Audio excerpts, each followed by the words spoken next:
Welcome to this journey through one of the most disturbing cases recorded in the history of Virginia. Before we begin, I invite you to leave in the comments where you're watching from and the exact time you're listening to this narration. We're interested in knowing what places and what times of day or night these documented accounts reach. The letters arrived at the Richmond Historical Society in 1962. 3 water-damaged bundles wrapped in oilcloth, discovered during the renovation of a cellar in New Kent County. The handwriting was elegant but hurried, the ink faded to a rusty brown on yellowed paper.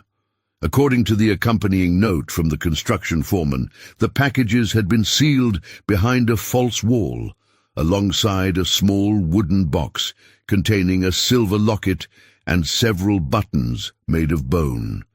The society archivist who first examined them noted an unusual scent clinging to the pages, something like dried roses and copper. The letters were signed only with the initials CC, though subsequent research would link them to a widow named Clara Carter, who had inherited the Willow Creek Plantation in 1862.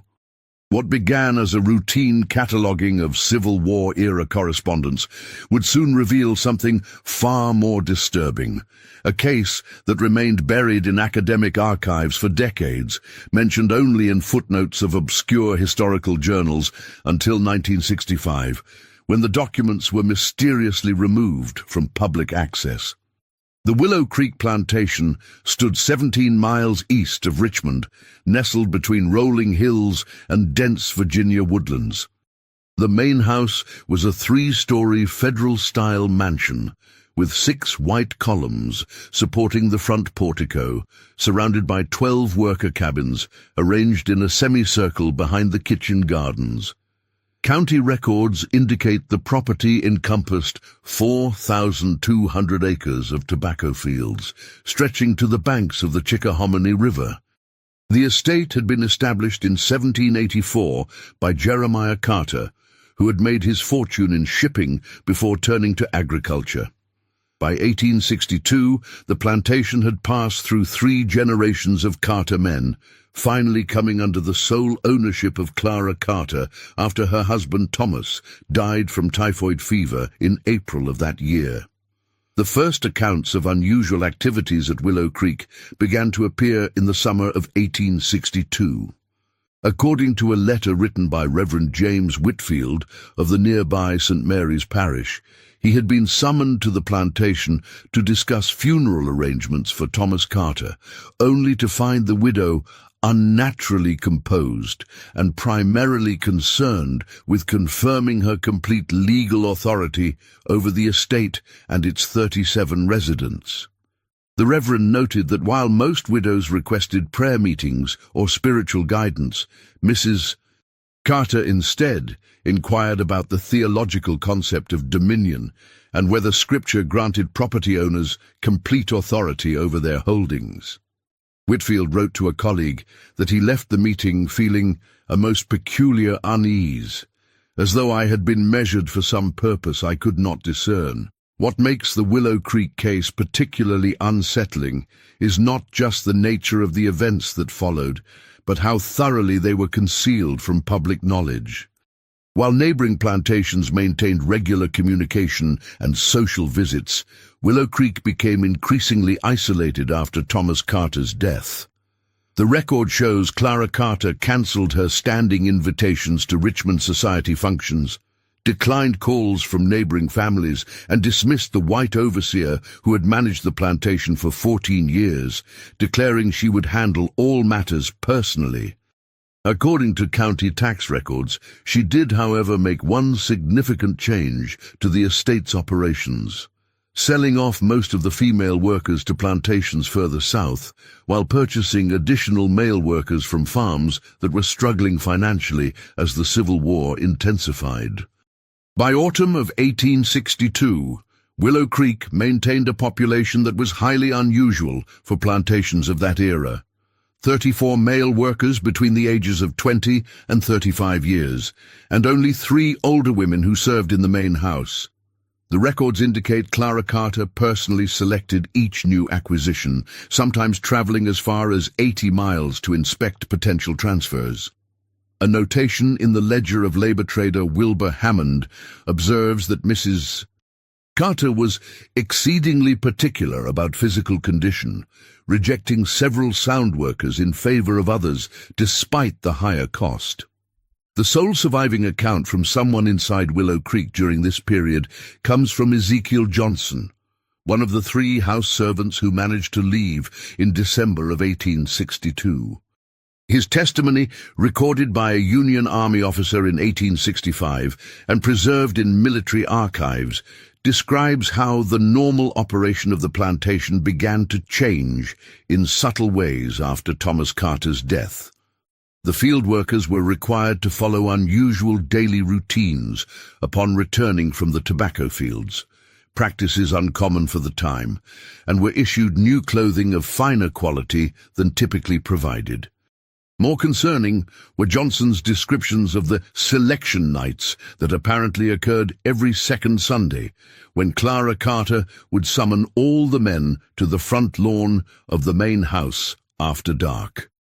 According to Johnson's account, the men would be arranged in a line while Mrs. Carter, sometimes accompanied by another woman whose face remained veiled, would walk slowly before them, examining each man closely by lantern light. 1 or 2 would then be chosen to perform special duties in the main house for the week, while the others returned to their cabins. Those selected were not seen by the other workers until the following Sunday, when they would reappear at the next selection. Johnson noted that the men who returned from the main house never spoke of what occurred there, but appeared increasingly withdrawn and would stare at nothing for long hours while working the fields. Some developed a peculiar behavior, a repeated touching of the throat that spread among those who had served in the house. The community's suspicions about Willow Creek might have remained mere whispers had it not been for the events of January 1863. A severe winter storm struck the region, with heavy snowfall isolating many rural properties for weeks. When the roads finally cleared in early February, a merchant delivering supplies to Willow Creek reported that he found the main gate locked and no response to his calls. Concerned, he notified the county sheriff, who organized a small party to investigate. What they discovered would be documented in a report that was promptly classified and filed away, only to resurface during a courthouse inventory in 1967. Sheriff William Tanner and 4 deputies approached the main house on February 9, 1863, finding the plantation eerily silent, despite it being midday, when fieldwork should have been underway. The smokehouse chimneys were cold, and no livestock could be seen in the near pastures. After receiving no response to repeated knocking, they forced entry through a side door. The sheriff's report describes the interior as meticulously maintained, yet devoid of normal signs of habitation. The formal dining room contained an elaborate table setting for 12, with fine china and crystal glasses filled with wine that had evaporated to a dark residue. Candles in silver holders had burned down to stubs. The most disturbing discovery came when the search party reached the 3rd floor of the main house. According to the heavily redacted report, they found a large circular room that appeared to have been created by removing the walls between 3 bedrooms. The space contained 12 chairs arranged in a circle, each draped with a white cloth bearing unusual stains. In the center stood a wooden platform raised approximately 18 inches from the floor, with unusual fixtures that the report described in vague terms. The platform was marked with symbols that none of the search party could identify, though a consulting expert from Richmond College would later suggest they represented an amalgamation of West African religious imagery and corrupted Christian iconography. Of Clara Carter and the 37 people who had lived and worked at Willow Creek, no trace was found. The worker cabins stood empty, beds neatly made, personal possessions still in place. A pot of stew sitting in the communal kitchen had rotted, suggesting the disappearance had occurred at least 2 weeks prior. The only potential clue was discovered in Clara Carter's bedroom, a leather-bound journal containing entries that stopped abruptly on January 17th. The final entry read simply, "The ceremony will be complete tonight. I have prepared for 3 months, and now the conjunction of the stars is right. What was promised shall be delivered." The investigation that followed yielded few answers. Neighboring plantations reported no unusual visitors or activities at Willow Creek in the weeks before the disappearances. A thorough search of the surrounding woods and dragging of nearby pond revealed nothing. The case might have attracted wider attention had it not coincided with a major Confederate military campaign that dominated local concerns. Within weeks, the abandoned plantation was looted by deserters from both armies, and by spring, a fire of unknown origin destroyed the main house entirely, leaving only the brick chimneys standing. The story of Clara Carter and Willow Creek Plantation might have been lost to history entirely, if not for the discovery of those water-stained letters in 1962. The correspondence, primarily between Clara and a woman identified only as M in New Orleans, revealed dimensions of the case that transformed it from a mysterious disappearance to something far more disturbing. According to scholars who examined the letters before their removal from public access, they detailed Clara Carter's involvement with what appeared to be a small, secretive group of wealthy Southern women who practiced what they called the old religion, a system of beliefs that combined elements of European occultism with rituals allegedly learned from Caribbean traditions. In one letter dated September 1862, Clara wrote, "I have begun the preparations, as you instructed. The men have been selected according to the criteria, youth, strength, and the specific measurements you outlined. I have dismissed Overseer Phillips, as his Christian sensibilities would never permit what must be done. The circle now numbers 11, with myself as the 12th.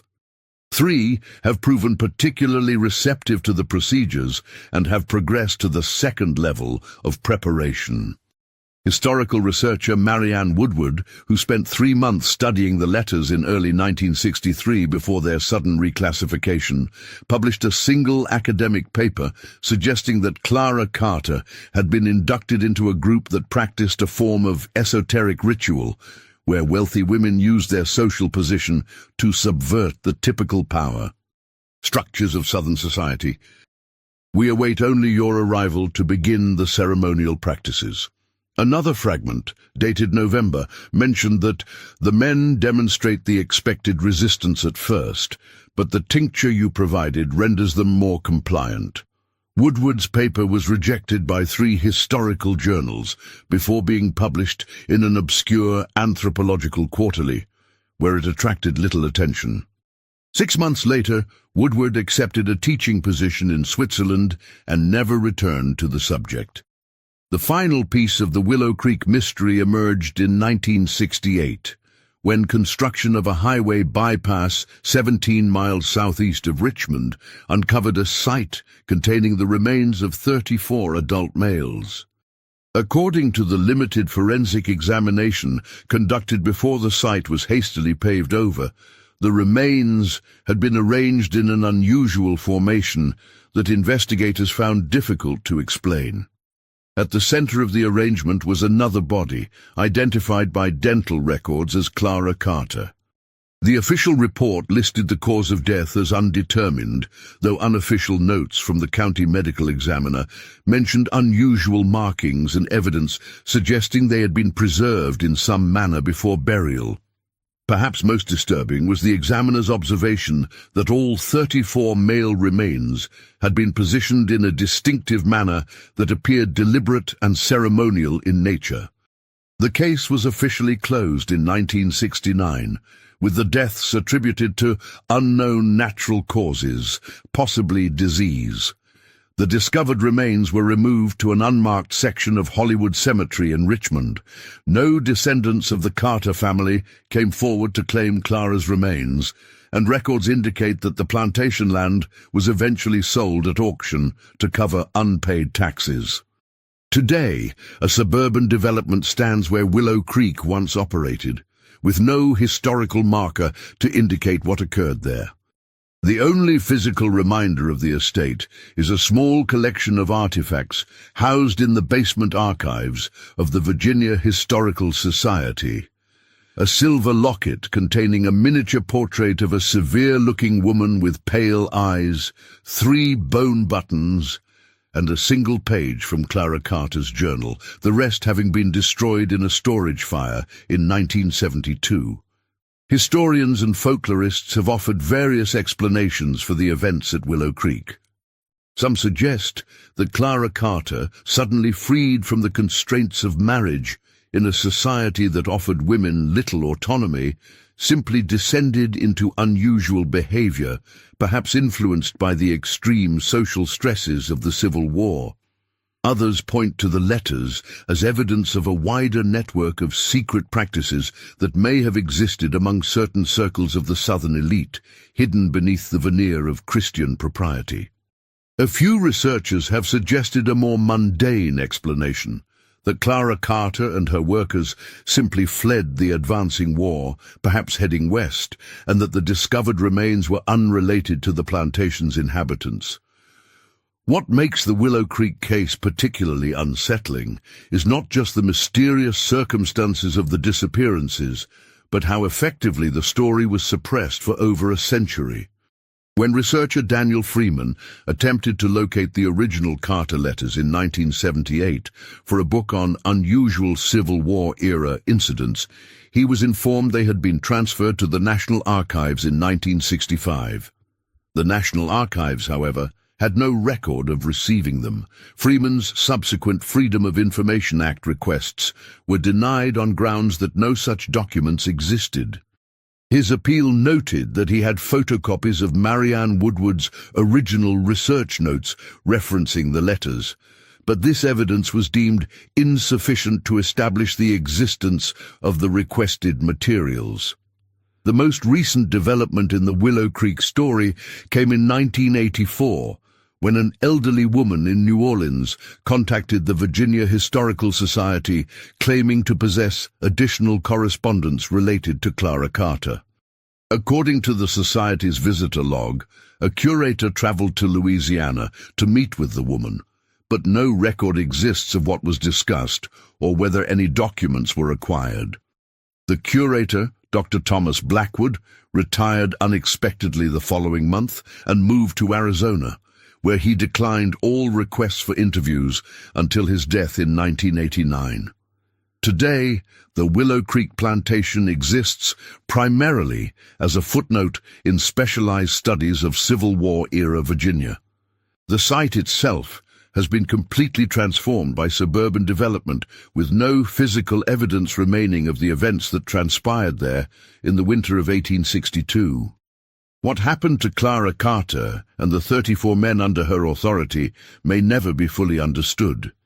The partial evidence that remains, fragmentary letters, a single journal page, a burial site hastily paved over, suggests a story far more complex and disturbing than the official explanation of disease or desertion. Perhaps the most chilling aspect of the Willow Creek case is how effectively it demonstrates the selective nature of historical memory.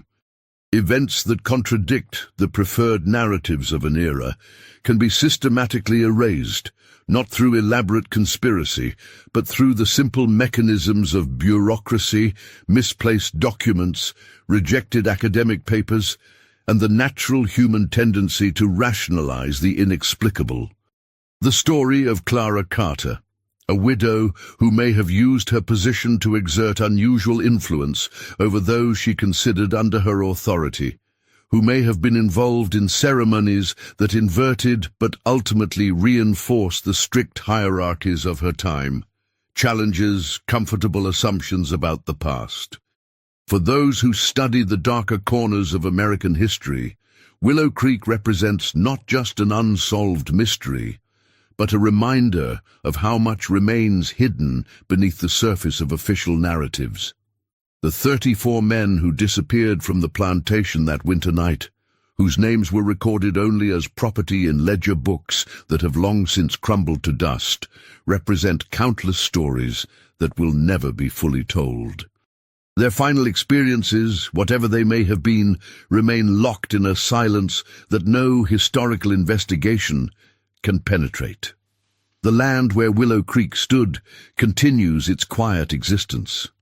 Suburban families build lives there, unaware of what the soil beneath their foundations once witnessed. Occasionally, a homeowner digging a garden will uncover a fragment of handmade brick or a rusted tool, tangible echoes of those who worked that same earth under very different circumstances. But of Clara Carter and her final ceremony, of the circle of chairs on the 3rd floor, and whatever occurred there during the conjunction of stars she so eagerly awaited, no physical trace remains. Only these scattered fragments of documentation, preserved by chance and perhaps by the stubborn resistance of history to remain completely buried, suggest that something happened at Willow Creek Plantation, something that even those who investigated it at the time seemed determined to forget. The historian Marianne Woodward, in the conclusion of her rarely cited paper on the Carter letters, offered perhaps the most fitting epitaph for the case.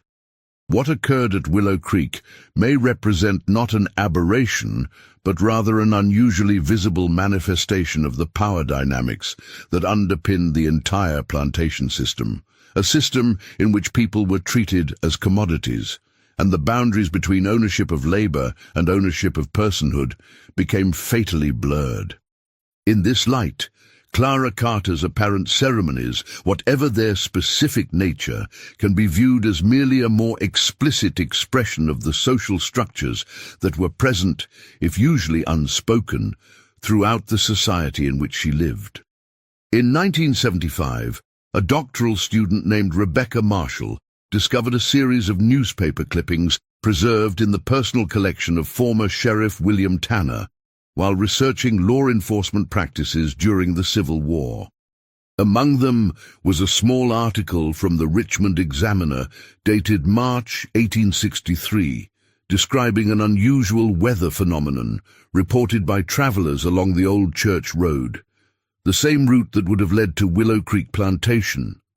According to 3 separate witnesses, on the night of January 17th, the date of Clara Carter's final journal entry, a column of pale luminescence was observed rising from the direction of the plantation, visible for nearly 20 miles. The newspaper attributed it to electrical disturbances in the atmosphere, noting that similar phenomena had occasionally been reported during severe winter storms. More revealing was a personal note penned by Tanner himself, tucked between the newspaper clippings. It read simply, "What we saw in the upper room defies Christian understanding. The unusual arrangements, the purpose. May God forgive us for not investigating sooner, and may He grant that none discover what is located in the eastern woods. Have agreed with the others that no official record shall contain the full account for the public good and the dignity of the deceased." The note was signed and dated February 10th, 1863, the day after the official search of the plantation. This reference to findings in the eastern woods takes on new significance when cross-referenced with land surveys conducted in the 1950s, which show that the site discovered in 1968 was located approximately 3 miles east of where the Willow Creek property line would have been. This suggests that Sheriff Tanner and his deputies may have known about the location all along, choosing to leave it undisturbed and undocumented for reasons they took to their graves. Equally troubling is the discrepancy between the official county census, which listed 37 workers at Willow Creek in 1862, and the 34 male remains discovered at the site. The location of the 3 female house servants mentioned in Ezekiel Johnson's account remains unknown, Johnson himself disappeared from historical record after giving his testimony to Union officers in 1865. His final documented statement hints at knowledge he was reluctant to share. "There be things no man should speak of, not if he hopes for peaceful rest in death. I have told what I can bear to tell. The rest will go with me to Judgment Day, when the Lord must decide whether my silence was cowardice or mercy." The woman identified only as M in Clara Carter's letters presents another unresolved thread. Historical researcher Eliza Montgomery, working in the New Orleans Public Archives in 1992, uncovered property records for a Madeleine Robichaud, a twice-widowed French Quarter resident who owned a small import business specializing in botanical specimens and cultural artifacts from Haiti and Jamaica. According to ship manifests, Robichaud made frequent trips to Caribbean ports between 1857 and 1863, often returning with crates listed simply as ethnological materials. Tax records show she maintained correspondence with at least 6 wealthy widows across the southern states, Clara Carter among them. What's particularly intriguing about Robichaud is that, like Clara Carter and the 34 men of Willow Creek, she vanished abruptly in early 1863. Her French Quarter residence was found abandoned in March of that year. The table set for dinner, a half-finished letter on her writing desk. The final lines read, "The ceremonial circle is nearly complete. Virginia has proven fertile ground, beyond our most ambitious expectations. I depart tomorrow to oversee the culmination. When next I write, we will have transcended—" The sentence remains unfinished. New Orleans police records indicate that investigators found a hidden room behind Robichaud's library containing an unusual collection of artifacts: carved wooden figures with movable limbs, jars of preserved botanical specimens labeled in a cipher that was never decoded, and a leather-bound book written in what a consulting linguist identified as a mixture of French, Latin, and Yoruba. The book was confiscated by a Catholic priest who served as chaplain to the police department and subsequently disappeared from record. The investigation concluded that Robichaud had likely fled to avoid Union forces who would soon occupy the city, though this doesn't explain why she would leave behind valuable possessions or an unfinished meal. The connections between Madeleine Robichaud and Clara Carter might have remained merely suggestive if not for the discovery made by architectural historian Frederick Barnes in 2003. While documenting antebellum homes in Louisiana for a preservation project, Barnes photographed the former Robichaud residence, by then converted into a restaurant. During renovation work, contractors removed a section of water-damaged wall, revealing a hidden compartment containing a small wooden box. Inside was a daguerreotype showing 12 women seated in a semicircle, their faces clearly visible. Handwritten on the back were 12 sets of initials and locations, including CC Virginia and MR New Orleans. Most striking was the date noted, December 21st, 1862, less than a month before the disappearances at Willow Creek. Barnes recognized the potential historical significance of the image and contacted the Louisiana Historical Society, but during the confusion following Hurricane Katrina in 2005, both the daguerreotype and his detailed notes were lost. All that survives is a low-quality digital scan showing a group of women in dark dresses, their expressions solemn, with Clara Carter identifiable by comparison to her locket portrait. They appear to be in an ornate parlor, with an unusual circular design visible on the wall behind them. According to Barnes's single published reference to the image, the women's right hands were positioned in identical, unusual gestures. Index and middle fingers extended, while the ring and little fingers were curled against the palm.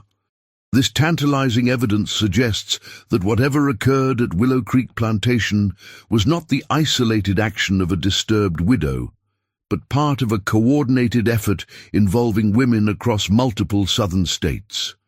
The purpose of their gatherings, the nature of the ceremonies performed, and what ultimately happened to its members remain elusive. Equally mysterious is why so much evidence related to the case has been lost, misplaced, or deliberately removed from public access over the decades, whether through bureaucratic neglect, intentional suppression, or simply the erosion of time.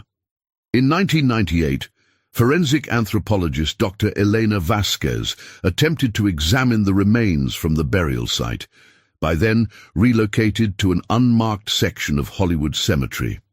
When Vasquez persisted, appealing to the State Historical Commission, she was informed that the precise location of the reburial had been lost due to administrative oversight. Her subsequent research grant application to study the case was denied, with one anonymous reviewer commenting that some historical matters, particularly those with potentially sensitive elements, are better left to rest. Perhaps the most unusual development in the Willow Creek case came in 2010. When a suburban development was planned for a previously wooded area approximately 4 miles south of the original Plantation site. Her request for exhumation was denied by cemetery officials, citing respect for the deceased, despite the unmarked nature of the burial. During the initial survey, ground-penetrating radar identified what appeared to be another archaeological site. This one containing an estimated 12 to 15 distinct formations arranged in a pattern similar to the one discovered in 1968. Before archaeological investigation could begin, however, the development company unexpectedly withdrew its application and sold the land to a private buyer who immediately designated it as a protected woodland preserve, permanently closed to the public. The identity of this buyer, operating through a series of shell companies, has never been conclusively established. Local historian Margaret Holloway, who has spent 20 years researching the Willow Creek case despite institutional resistance, offers perhaps the most intriguing theory about these events. In a self-published monograph circulated among a small community of independent researchers, Holloway suggests that the group described in Clara Carter's letters was not simply a short-lived association that ended with its members, but an organization that potentially continued in some form beyond that time. She points to the pattern of evidence suppression, the mysterious private purchase of the second site, and the curious fact that several researchers who have investigated the case too deeply, including Marianne Woodward, Daniel Freeman, and Thomas Blackwood, either abandoned their work abruptly or encountered unusual obstacles. What we're seeing with the Willow Creek case is not just the difficulty of historical research, Holloway writes, but active intervention to control the narrative. The question we should be asking is not just what happened in 1862, but who benefits from keeping those events obscured today. What legacy of Clara Carter's circle might still be operating in the shadows of power? Holloway's theories might be dismissed as speculative thinking if not for one final verifiable piece of evidence. In 2015, during a digitization project at the University of Virginia's Special Collections, a technician discovered a previously uncatalogued folder containing a single sheet of paper that appears to have been torn from Clara Carter's missing journal. The page, dated January 16, 1863, the day before her final recorded entry, contains a passage that casts the entire case in an even more enigmatic light. M arrived this evening with the final instructions. The men have been prepared according to the sequence, though 2 required additional procedures after attempting to leave the property. The circle of chairs is arranged in the upper room, and the platform has been inscribed with the 64 symbols in the prescribed order. Tomorrow night, when the alignment is complete, the 12 of us will gather for the ceremony. M assures me that what awaits us is beyond ordinary understanding, not an ending as the uninitiated know it, but a transformation. The participants have been selected for their particular qualities, measured and evaluated over these months. Through this process, we will achieve our goal. Through this method, we will ensure continuation. The cycle will not be broken. The authenticity of this page has been verified through handwriting analysis and paper dating.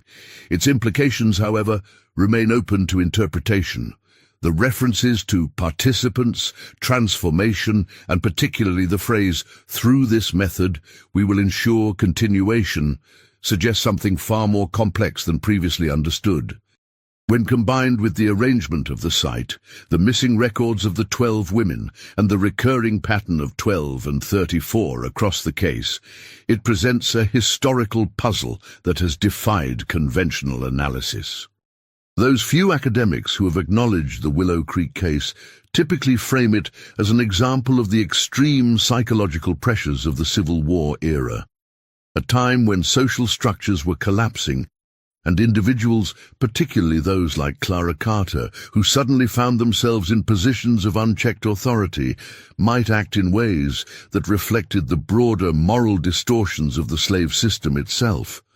This reading, while psychologically plausible, fails to account for the coordinated nature of the activities across multiple states, or the apparent continuation of efforts to obscure the case well into the modern era. What happened at Willow Creek Plantation in the winter of 1862? The most straightforward explanation, that Clara Carter and 11 other wealthy Southern women engaged in some form of unusual ceremonial gathering involving 34 enslaved men, before some unknown event claimed their lives, is disturbing enough. But the fragmented evidence suggests something potentially more complex and unsettling. The careful selection process, the months of preparation, the repeated references to transformation, participants, and continuation. The precise geometric arrangements of the chamber and the site all point to a belief system with a coherent internal logic, a purpose beyond mere eccentricity or psychological breakdown. Today, the land where Willow Creek Plantation once stood is divided among dozens of private homeowners, none of whom know the history beneath their manicured lawns. The original plantation house site is now a small community park featuring a playground and picnic area. No historical marker acknowledges what may have occurred there.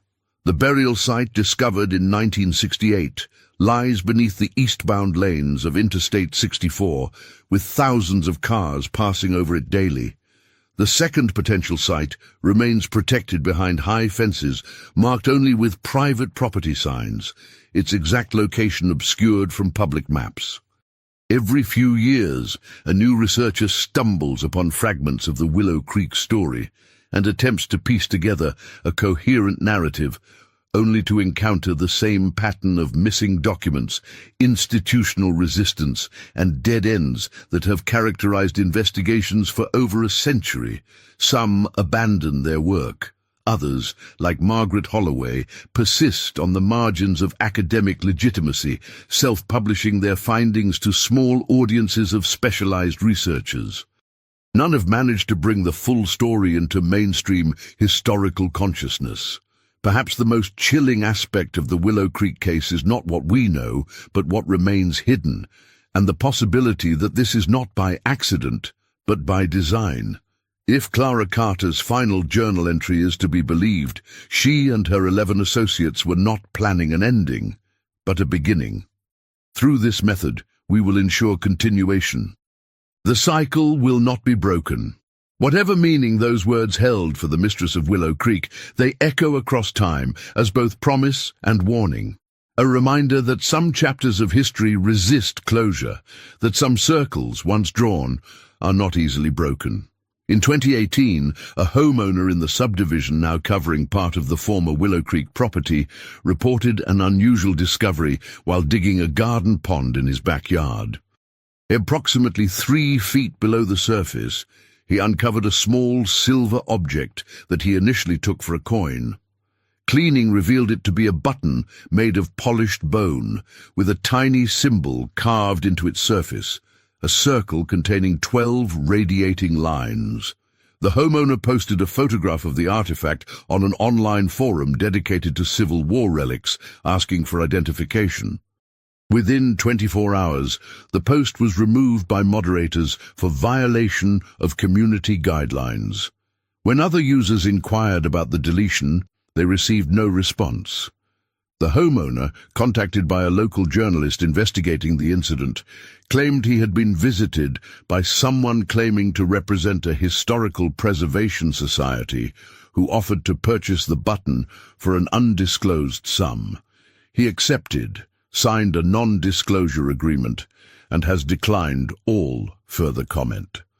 For now, the full truth of what happened at Willow Creek Plantation remains elusive, a whisper in the historical record, a shadow that occasionally falls across the carefully constructed narrative of the past. Perhaps that is how it will remain. Or perhaps, as Clara Carter seemed to believe, some cycles are never truly broken, only temporarily suspended, waiting for the right circumstances to emerge once more. In the archives of the Virginia Historical Society, the silver locket containing Clara Carter's portrait remains in its acid-free box, occasionally examined by researchers with the proper credentials and justification. Those who have held it often report an unusual coldness to the metal, regardless of how long it has been in a warm room or hand. The conservation staff have noted another curiosity. Despite regular professional cleaning, the locket consistently develops a thin film of tarnish in a specific pattern, a circle of dark oxidation surrounding the portrait, with 12 evenly spaced lines radiating outward. The senior conservator has stopped trying to prevent it, noting in the condition report that some artifacts seem determined to tell their own